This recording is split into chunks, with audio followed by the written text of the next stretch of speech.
Hello everybody, कैसे हैं सब। आज के हमारे वीडियो में देखेंगे हम अदिश एवं सदिश राशियों के बारे में कि अदिश राशि क्या होती है, सदिश राशि क्या होती है। अदिश को कहा जाता है स्केलर और सदिश को कहा जाता है वेक्टर क्वांटिटीज कहा जाता है। इनका पूरा डिटेल देखेंगे, आपको सारा कॉन्सेप्ट इसके बारे में समझ में आ जाएगा।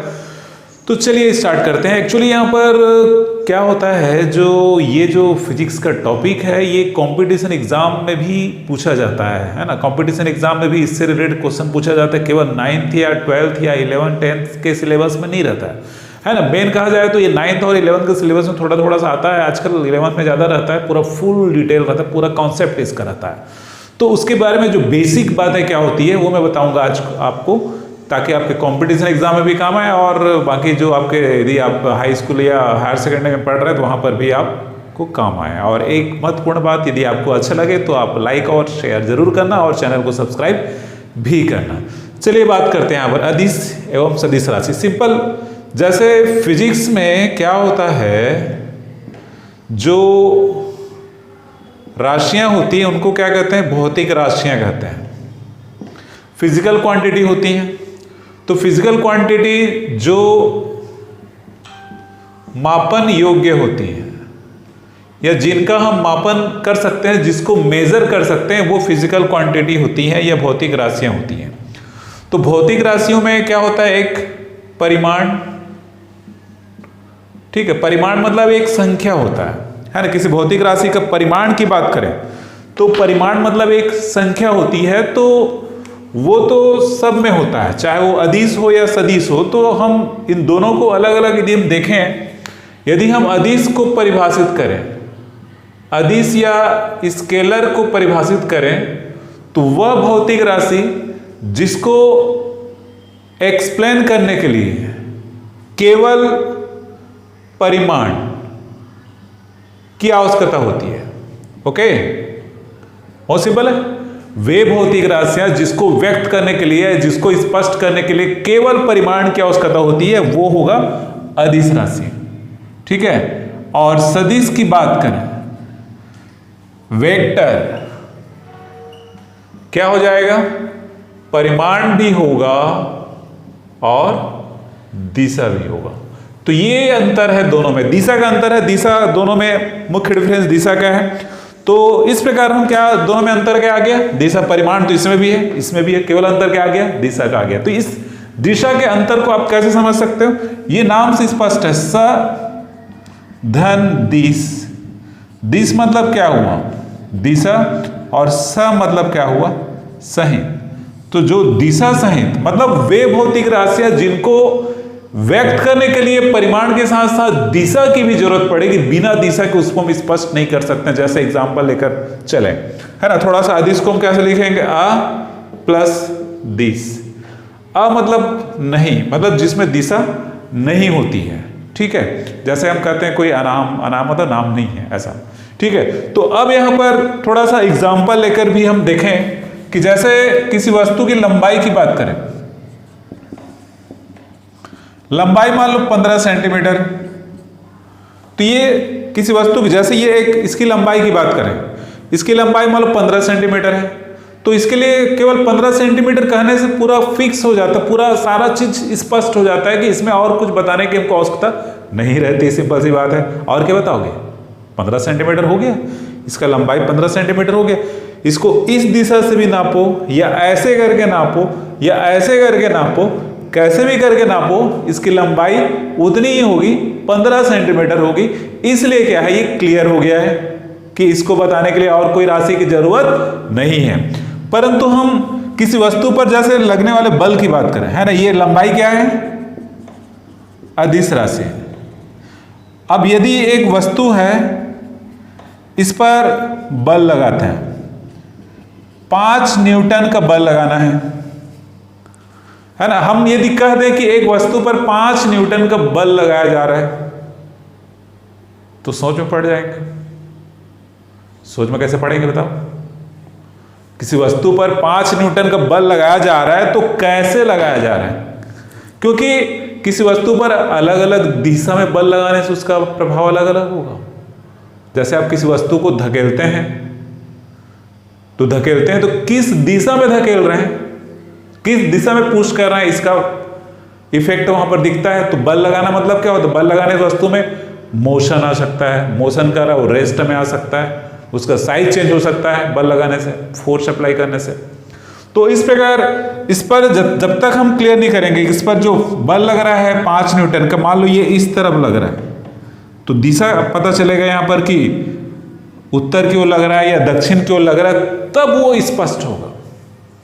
केवल ऐसा कर देने से कि एक वस्तु पर 5 न्यूटन का बल लगाने से ऐसा होता है, ये अधूरा है, ये क्लियर नहीं है, ये स्पष्ट नहीं है। वहां पर हमको बताना पड़ेगा कि किसी वस्तु पर कितना बल किस दिशा में लगाया जा रहा है, तब वो क्लियर होगा, तब हमारे दिमाग में उसका कॉन्सेप्ट आएगा। तो दोनों में क्लियर हो गया। अदिश राशियां वे राशियां होती है जिनको व्यक्त करने के लिए केवल परिमाण चाहिए। इसके बहुत सारे उदाहरण आपको मिलेंगे जब आप फिजिक्स पढ़ेंगे।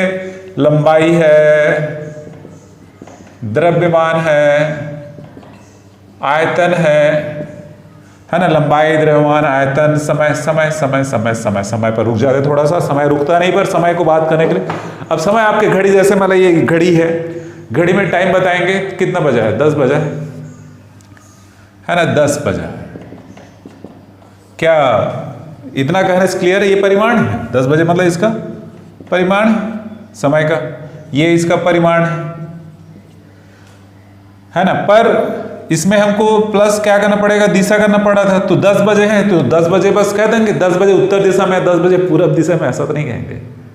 तो इस प्रकार ये क्या है, स्केलर राशि है समय। और भी अनेकों राशियां होती हैं, कार्य है, अदिश राशि होती है, ऊर्जा है, अदिश राशि होती है, बहुत सारी राशियां आप पढ़ोगे फिजिक्स में या देखोगे इसके बारे में, भौतिक राशियां क्या क्या होती है, तो वो अदिश आपको पता चलते जाएंगे। पर यहाँ पर सदिश बल हो गया, बल के साथ साथ जैसे वेग, विस्थापन है ना, और भी है ना, और भी बहुत सारे जैसे त्वरण, बल आघूर्ण,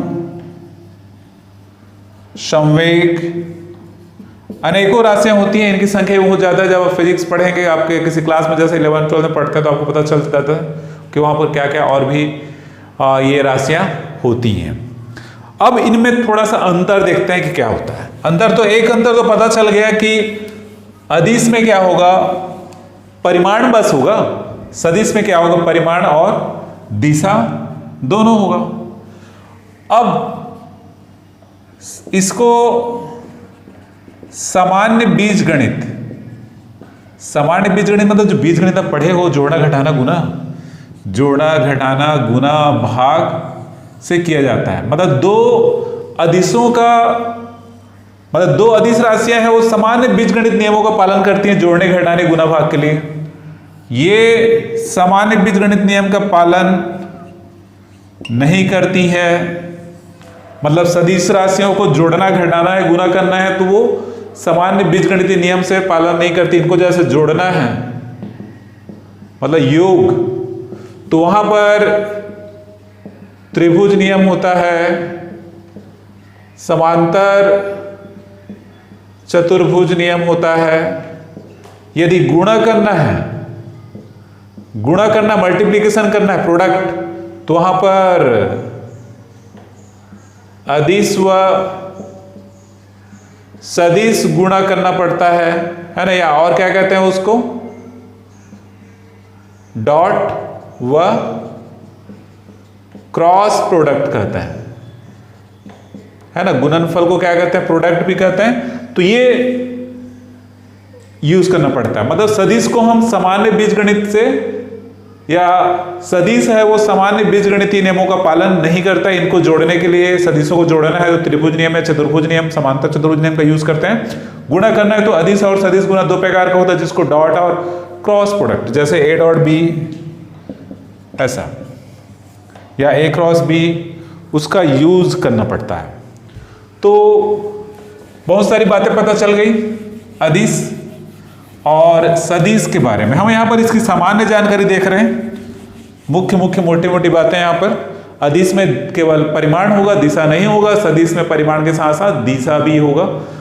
अब यहां पर क्या करते हैं, सदिश का संकेतन, सदिश का संकेतन व निरूपण, मतलब नोटेशन और रिप्रेजेंटेशन। ठीक है, तो सदिश को जनरली यहाँ पर इंग्लिश अल्फाबेट के जैसे A B C, capital letter भी ले सकते हैं, है ना, जैसे फोर्स है तो एफ, ऐसा ये ऐसा, मतलब अंग्रेजी अल्फाबेट के अक्षरों के ऊपर क्या करते हैं, एरो का मार्ग लगाकर, है ना। अंग्रेजी अल्फाबेट के जो अक्षर ए बी सी है या और कोई अक्षर ले सकते हैं बहुत सारे, इसलिए मैंने डैश डैश कर दिया, उसके ऊपर एक एरो मार्क लगाकर आपको इसका संकेतन करना पड़ता है, मतलब ये संकेतन है। ठीक है, क्लियर हो गया। जैसे ये ऐसा, पहले कोई वस्तु यहां पर था, अब यहां पर आ गया पी पर, तो उस केस में यहां से आता कि दूरी मान लो आर हो तो इसको ऐसे। ठीक है, तो इस प्रकार क्या करेंगे, सदिशों को व्यक्त करने के लिए उसके ऊपर ए बी सी है तो एरो मार्क लगाकर व्यक्त करते हैं। इसका निरूपण करने के लिए यहां पर क्या है कि ये जो एरो मार्क की बात करें, है ना, जैसे ये सदिश ए की बात कर रहे हैं, तो इसमें क्या है, इसकी जो लंबाई होती है ना, ये जो तीर है, एरो मार्क हमने लगाया है, इसकी तीर की जो लंबाई है ये बताता है परिमाण को, उस भौतिक राशि या उस सदिश राशि के परिमाण को, और इसकी जो नोक है तीर की, ये क्या बताती है, दिशा को बताती है। ठीक है, क्या बताती है, दिशा को। तो क्लियर हो गया, है ना, जितना बड़ा परिमाण होगा इसका लंबाई उतना ही ज्यादा होगा। ठीक है, इसके साथ साथ यहां पर सदिश का मापांक, जैसे एक सदिश ए है तो इसके परिमाण को व्यक्त करने वाली धन संख्या को क्या कहते हैं, मापांक कहते हैं, है ना। किसी सदिश के परिमाण को व्यक्त करने वाली धन संख्या को परिमाण कहते हैं। सदिश ए का मापांक है, उसको कैसा लिखेंगे, ऐसे। सदिश ए के मापांक को ऐसा लिखते हैं, मॉड ऑफ ए, इसको mod of A, mod of A या वेक्टर ए, ऐसा, या केवल ए बस लिख देते हैं, वेक्टर का साइन नहीं लगाएंगे तो वो मापांक को दर्शाता है। तो इस छोटे से वीडियो में हमने एक सदिश के बारे में देखा, सदिश क्या होता है, उस पे अंतर क्या होता है, अदिश और सदिश में अंतर क्या होता है, सदिश के साथ साथ अदिश को भी मैंने देखा, उनके कुछ उदाहरण भी देखे, जो बेसिक कॉन्सेप्ट यहाँ पर है, आप जब पढ़ोगे तो बहुत सारे उदाहरण और मिलेंगे, उनमें क्या अंतर होता है, उनका निरूपण और संकेतन कैसे किया जाता है ना, साथ साथ सदिश का मापांक। तो इस वीडियो में इतना ही, आपको अच्छा लगा होगा, हम और भी इस पर वीडियो लेकर आएंगे। सदिश के जो प्रकार होता है उसके साथ साथ सदिशों का योग, सदिशों का गुणनफल पर भी हम वीडियो बनाएंगे, उनको भी आप लगातार देखते रहिए।